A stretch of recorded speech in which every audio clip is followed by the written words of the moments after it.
ശരീരത്തെയും മനസ്സിനെയും പ്രകൃതിയുടെ സ്വഭാവശക്തി ഉപയോഗിച്ച് ആരോഗ്യത്തിലേക്ക് നയിക്കുന്ന സമഗ്രമായ ചികിത്സാ രീതിയാണ് പ്രകൃതി ചികിത്സ.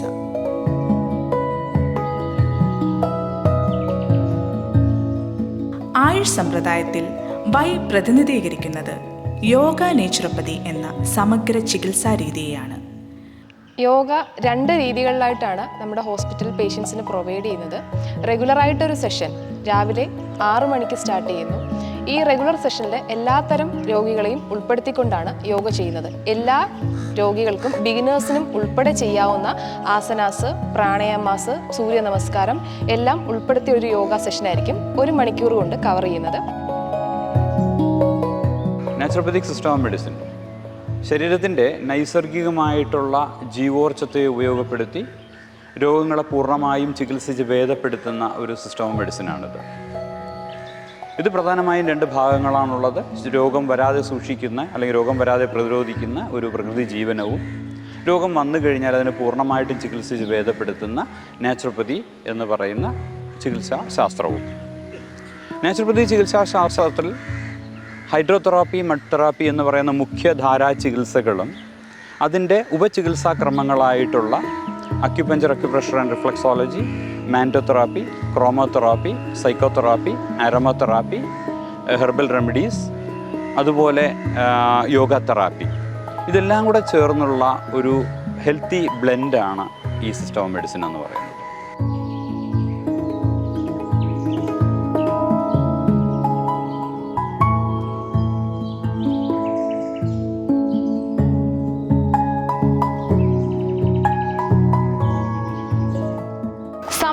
ആരോഗ്യം എന്നത് മാനസികവും ശാരീരികവുമായ ആരോഗ്യത്തെ സൂചിപ്പിക്കുന്നു. യോഗ പ്രകൃതി ചികിത്സാ ടെക്നിക്കിൽ വളരെ പ്രാധാന്യമർഹിക്കുന്ന 2 ചികിത്സാ രീതികളാണ് സ്റ്റീം ബാത്തും സോണാ ബാത്തും. ഇവ രണ്ടും ചെയ്യുന്നതിലൂടെ രക്തചംക്രമണം കൺട്രോൾ ചെയ്യുന്നതിനും നാഡീവ്യൂഹങ്ങളുടെ പ്രവർത്തനത്തിനെ ക്രമീകരിക്കുന്നതിനും സഹായിക്കുന്നു. മസിൽ റിലാക്സ് ചെയ്യുന്നതിലൂടെ തന്നെ നമ്മുടെ സ്ട്രെസ് കൺട്രോൾ ചെയ്യുന്നതിനും അതോടൊപ്പം അമിതഭാരം കൺട്രോൾ ചെയ്യുന്നതിനും വളരെയധികം സഹായകരമാകുന്നു. ത്വക്കിൻ്റെ പരമായിട്ടുള്ള അസുഖങ്ങൾക്കും അതുപോലെ തന്നെ ശ്വാസകോശ തടസ്സങ്ങൾക്കും ശ്വാസ സംബന്ധമായ പ്രശ്നങ്ങൾക്കും നമ്മുടെ ഈ 2 ചികിത്സാ രീതികളും വളരെ പ്രാധാന്യമർഹിക്കുന്നു. ആതപസ്നാന അഥവാ ബനാന ലീഫ് ബാത്ത് ഇത് ഒരു മെയിൻ ഡീടോക്സിഫിക്കേഷൻ ട്രീറ്റ്മെൻ്റ് ആണ് നാച്ചുറോപ്പതിയിൽ. ബനാന ലീഫിൽ പൊതിഞ്ഞ് സൺലൈറ്റിൽ കിടത്തുന്ന ഒരു ചികിത്സാ രീതിയാണ്. അപ്പോഴിതിന് 2 ബെനിഫിറ്റ്സ് ഉണ്ട്. ഒന്ന്, ഈ ബനാന ലീഫ് കൊണ്ടുള്ള anti microbial, anti inflammatory properties കൊണ്ടുള്ള ബെനിഫിറ്റ്സ്, അതോടൊപ്പം തന്നെ സൂര്യപ്രകാശം നമ്മുടെ സ്കിന്നിൽ പതിക്കുമ്പോൾ ഉള്ള ബെനിഫിറ്റ്സും ഉണ്ട്. അതായത് vitamin D production, nitric oxide production, പിന്നെ എല്ലാ മെറ്റബോളിക് ഡിസോർഡേഴ്സിനും ഇത് ഹെൽപ്പ് ചെയ്യും. വെയിറ്റ് കുറയ്ക്കാനും അതുപോലെ ജോയിൻറ്റ് പെയിൻസ് ഉണ്ടെങ്കിൽ അത് കുറയാനും ഹെൽപ്പ് ചെയ്യും. ഫൈബ്രോമയാൽജിയ ഇല്ലെങ്കിൽ ക്രോണിക് ഫറ്റീഗ് സിൻഡ്രോം ഇതിനെല്ലാം ഒരുപാട് സഹായിക്കും. ഹൈഡ്രോതെറാപ്പി അഥവാ ജലചികിത്സ എന്നത് പ്രകൃതി ചികിത്സയിൽ ഉൾപ്പെട്ടിട്ടുള്ള ഒരു പ്രധാന ചികിത്സാ രീതിയാണ്. ഇവയിൽ hip bath, spinal bath, spinal spray, under water massage, അതുപോലെ ചില പാക്കുകളും ഉൾപ്പെട്ടിട്ടുണ്ട്. ഇവയിൽ ഹിപ്പ് ബാത്ത് പ്രധാനമായിട്ടും നമ്മൾ എടുക്കുന്നത് ഉദരസംബന്ധമായിട്ടുള്ള പ്രശ്നങ്ങൾ നിയന്ത്രിക്കുന്നതിനും അതുപോലെ പെൽവിക് ഓർഗൻസിൻ്റെ പ്രവർത്തനങ്ങളെ കാര്യക്ഷമമാക്കുന്നതിനും കൊടുക്കാവുന്നതാണ്. അതുപോലെ സ്പൈനൽ ബാത്ത്, സ്പൈനൽ സ്പ്രേയും പ്രധാനമായും കൊടുക്കുന്നത് നാഡീവ്യൂഹങ്ങളെ ഉത്തേജിപ്പിക്കുന്നതിനും നമ്മുടെ നാഡീവ്യവസ്ഥയെ കറക്റ്റ് ചെയ്യാനും സഹായിക്കുന്നുണ്ട്. ജലചികിത്സയിലെ മറ്റൊരു പ്രധാന ചികിത്സാ രീതിയാണ് അണ്ടർ വാട്ടർ മസാജ്. ഇതിൽ വെള്ളം ഉപയോഗിച്ച് നമ്മുടെ ശരീരത്തിൽ പ്രഷർ ചെലുത്തി ഒരു മസാജിങ് എഫക്റ്റാണ് കിട്ടുന്നത്. ഇതുവഴി നമ്മുടെ ശരീരത്തിലെ പെരിഫറൽ സർക്കുലേഷൻ ഇമ്പ്രൂവ് ചെയ്യുകയും നമ്മുടെ ശരീരത്തിലെ ഓർഗൻസിന് ബ്ലഡ് സർക്കുലേഷൻ കൂടുന്നത് വഴി അവയുടെ ഫങ്ഷൻസ് ഇമ്പ്രൂവ് ചെയ്യാനും സഹായിക്കുന്നുണ്ട്. യോഗ പ്രകൃതി ചികിത്സാ സമ്പ്രദായത്തിലെ ഏറ്റവും സുപ്രധാനപ്പെട്ട ഒരു ചികിത്സാ രീതിയാണ് ഉപവാസം. ഒരു നിശ്ചിത സമയത്തേക്ക് ഭക്ഷണത്തെ പൂർണ്ണമായിട്ടും ഉപേക്ഷിക്കുന്നതാണ് ഉപവാസം എന്ന് പറയുന്നത്. ശരീരത്തിലെ ഉപാപചയ പ്രവർത്തനങ്ങളെ ഉദ്ദീപിപ്പിക്കുന്നതിനും ശരീരത്തിനും ദഹന വ്യവസ്ഥയ്ക്കും പൂർണ്ണമായിട്ടും വിശ്രമം അനുവദിക്കുന്നതിനും ശരീരഭാരത്തെ നിയന്ത്രിക്കുന്നതിനും ശരീരത്തെ ശുദ്ധീകരിക്കുന്നതിനും ഉപവാസം ചെയ്യാവുന്നതാണ്. ഇപ്പം നമ്മൾ ഈ പ്രകൃതി ചികിത്സ അല്ലെങ്കിൽ നാച്ചുറോപ്പതി എന്ന് ഉദ്ദേശിക്കുന്നത് നമുക്ക് ഒരു ജീവിതശൈലി മെച്ചപ്പെടുത്തിയെടുക്കുക എന്നുള്ളതാണ്. ഇവിടെ വരുന്ന രോഗികളെ ആദ്യം 10 ദിവസത്തെ ചികിത്സാ കാലയളവാണ് നമ്മൾ നിശ്ചയിച്ചിട്ടുള്ളത്. ആ കാലയളവിൽ കൃത്യമായ രീതിയിൽ ആഹാര ക്രമീകരണമാണ് ആദ്യം പഠിപ്പിക്കുന്നത്. നാച്ചുറോപ്പതിയുടെ മുഖ്യധാര ട്രീറ്റ്മെൻറ്റുകളിലൊന്നാണ് മഡ് തെറാപ്പി അല്ലെങ്കിൽ ക്ലേ തെറാപ്പി എന്ന് പറയുന്നത്.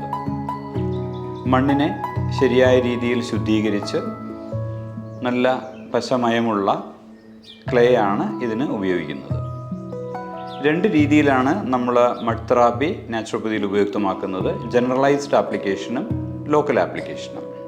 ജനറലൈസ്ഡ് ആപ്ലിക്കേഷൻ എന്ന് പറയുന്നത് മഡ് ബാത്തോടുകൂടിയുള്ള സൺബാത്ത്. ലോക്കൽ ആപ്ലിക്കേഷൻ എന്ന് പറയുമ്പോൾ അത് പാക്സുകളായിട്ടും പോൾട്ടിസസ് ആയിട്ടും ഉപയോഗിക്കുന്നു. ശരീരത്തിൻ്റെ ഇൻഫ്ലമേറ്ററി കണ്ടീഷൻസ്, ഓസ്റ്റിയോ ആർത്രൈറ്റിസ്, റൊമാറ്റിസം, അതായത് സന്ധി വേദനകൾ, അതുപോലെ തന്നെ ശരീരത്തിൻ്റെ ആന്തരിക അവയവങ്ങളുടെ ഫങ്ഷൻസ് കുറഞ്ഞുകൊണ്ടുള്ള അസുഖങ്ങൾ, ഇതിനൊക്കെ തന്നെ നമ്മുടെ മഡ് തെറാപ്പി ഉപയുക്തമാകുന്നുണ്ട്. അക്യുപങ്ചർ എന്നത് പ്രാചീന ചൈനീസ് ചികിത്സാ രീതിയാണ്. വളരെ നേർത്ത സൂചികൾ ഉപയോഗിച്ചാണ് ഈ ചികിത്സാ രീതികൾ ചെയ്യുന്നത്. നമ്മുടെ ശരീരത്തിൽ എനർജി അഥവാ പ്രാണിക് ഫ്ലോ സഞ്ചരിക്കുന്ന പാതയെ മെറിഡിയൻസ് എന്ന് പറയുന്നു. ഈ മെറിഡിയനുകളിൽ ഉണ്ടാകുന്ന വ്യതിയാനങ്ങൾ രോഗങ്ങൾക്ക് കാരണമാകും എന്നാണ് ചൈനീസ് സിദ്ധാന്തം അനുവാദിക്കുന്നത്. പല രോഗാവസ്ഥകൾക്കും വേദന സംഹാരിയായിട്ടും അക്യുപങ്ചറുകൾ ചെയ്തു വരുന്നു. ഫോർ എക്സാമ്പിളായിട്ട് ഇൻസോമിയ, മൈഗ്രെയിന്, സ്ട്രെസ് പരമായിട്ടുള്ള അസുഖങ്ങൾ, അങ്ങനെ പലതിനും അക്യുപങ്ചർ ചെയ്തു വരുന്നു. വിദഗ്ധമായി പരിശീലനം ലഭിച്ച ഒരു പ്രകൃതി ചികിത്സാ ഡോക്ടറിൻ്റെ നിർദ്ദേശപ്രകാരം ഇത് ചെയ്യുന്നതാണ് വളരെ ഉത്തമം. ബാർഫുട്ട് വാക്കിംഗ് അഥവാ ഗ്രൗണ്ടിംഗ് എന്ന ചികിത്സാ രീതി എല്ലാ ദിവസവും 20 മുതൽ 30 മിനിറ്റ് വരെ ചെരുപ്പ് ഉപയോഗിക്കാതെ ഭൂമിയുമായി ഡയറക്റ്റ് കോണ്ടാക്ട് കിട്ടുന്ന രീതിയിൽ പുല്ലിലൂടെയോ മണലിലൂടെയോ അല്ലെങ്കിൽ പെബിൾ പാത്തിലൂടെയോ നമുക്ക് നടക്കാവുന്നതാണ്. ഇപ്രകാരം നടക്കുന്നത് വഴി ഭൂമിയിലുള്ള ഇലക്ട്രോൺസ് നമ്മുടെ ശരീരത്തിലോട്ട് ആഗിരണം ചെയ്യപ്പെടുകയും നമ്മുടെ ശരീരത്തിലെ ഫ്രീ റാഡിക്കൽസിനെ ന്യൂട്രലൈസ് ചെയ്യപ്പെടുകയും ചെയ്യുന്നു. അങ്ങനെ ഇൻഫ്ലമേഷൻ കുറയ്ക്കാൻ ഇത് സഹായിക്കുന്നു. ഉറക്കമില്ലായ്മയ്ക്ക് ഈ ഒരു ചികിത്സാ രീതി നമുക്ക് ഉപയോഗിക്കാവുന്നതാണ്. അതുപോലെ തന്നെ നമ്മുടെ പോസ്റ്റർ കറക്ഷനും കാലിലെയും പാദത്തിലെയും മസിലുകൾ സ്ട്രെങ്തൻ ആവുന്നതിനും ഈ ചികിത്സാ രീതി നമ്മെ സഹായിക്കുന്നു.